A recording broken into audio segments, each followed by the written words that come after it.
Now, for all our emergency services, Friday night is one of the busiest and most demanding periods of the week. On this day last year, Dorset Police received around 700 calls between 4 p.m. and 4 a.m. Of those, 241 calls were made to 999. Over 12 hours, officers recorded 75 crimes.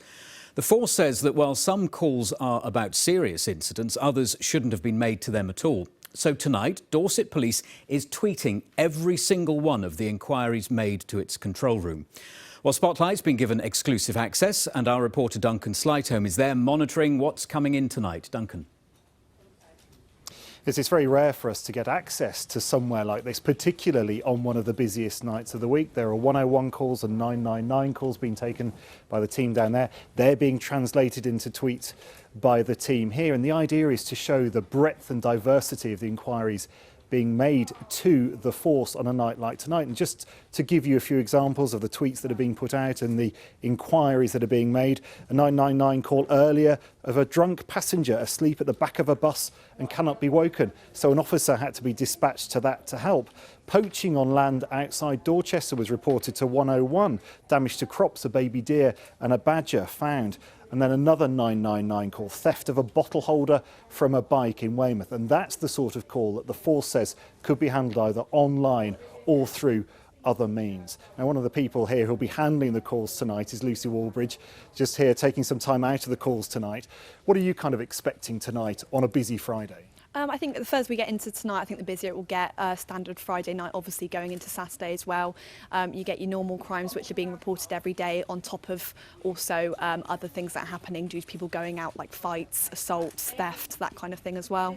And then silly things like a snake in a toilet. Exactly, yeah. I had a call a couple of days ago where a lady went to the bathroom and found a corn snake in her toilet which had been flushed through from her neighbour's toilet, and she found it in her own. Yeah. Well, Lucy, thank you very much. Well, the idea of tweeting all of these out tonight is to raise awareness of the breadth that the force has to deal with. I'm just going to come down here to the man who's in charge, the Force Incident Commander, Chief Inspector Wayne Nock. Very briefly, how busy are you expecting it to be tonight, and why raise awareness of it? It's going to be very busy. We can have incidents ranging from domestic abuse to alcohol-fuelled antisocial behaviour and assaults. And the idea is to raise, through this tweetathon, the public awareness of the type of calls, the volume and the variety that we receive.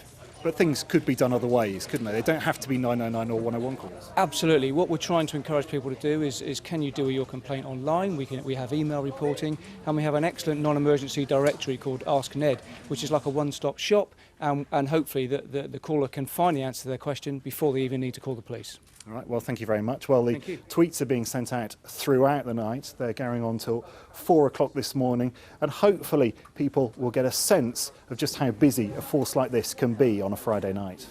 Thanks very much for now, Duncan. Fascinating to see what's coming in there live. And we will be checking in with Duncan again later in the programme for an update on the calls that have come into Dorset Police so far tonight.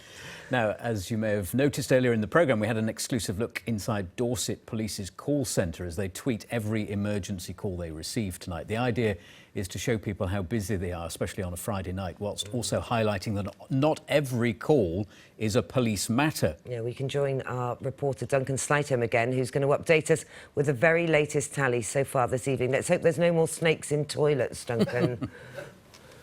No more snakes in toilets, but we have had a drunk man on a bus refusing to get off. We've also I could overhear a call coming in about a barbecue that was left on a pavement. In fact, there's been something like 170 calls into the control room here since they started this tally at 4 o'clock this afternoon, so very busy. I'll just come back to Chief Inspector Wayne Nock again. Demand for your services in the control room is going up, isn't it? Yes, in the last 12 months we've had a 20% increase in 999 calls, and of course that brings with it a subsequent demand on officers to respond to those incidents. So that's a real challenge, and both for us and our partners, our blue light partners as well. So pressure on all of the control rooms on a night like tonight. There'll be tweets throughout the night from Dorset Police looking at the kind of calls that come in. There is a running theme in everything that we've seen so far. So the likes of people involved in alcohol, antisocial behaviour, but of course the more serious calls will be dealt with here as well. The average call time is around 15 minutes. So you can imagine the pressure is on the teams here that are taking those calls. All right, Duncan, thanks very much indeed.